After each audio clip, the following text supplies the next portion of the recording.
lom ter andu na sa anun nagtiang anpe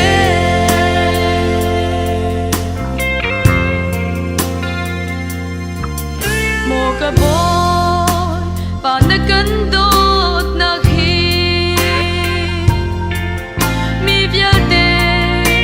pem ter sham ha boy pa nanun naglithisen pek tiang nagandot na nun in pem din ha se ti kadu nadot na nun in pem lo ronga mi tampi na dulo chil ando nadot na pem tuni sunalong long ter ando na cha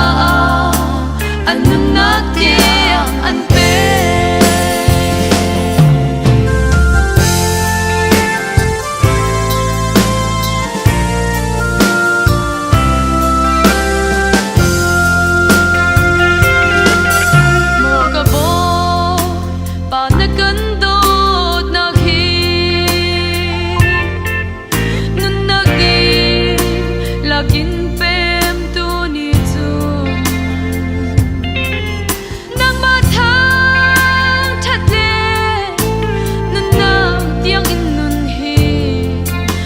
ilong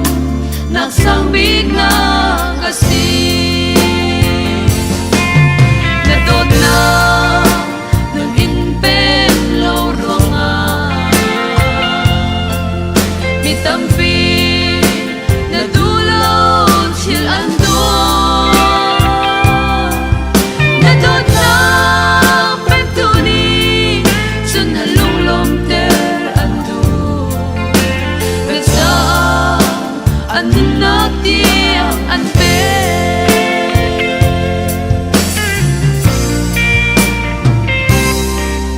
mo kaboy panagandot naghi nun nagdi lakin pem tunitsum nang matang tate nun nagtiang inun an ilong nagsang bigna asi nadot na nun inpem lo ronga mitampi nadulot sil ando nadot na pem tuni sunalong lom ter ando anun nagtiang anpe na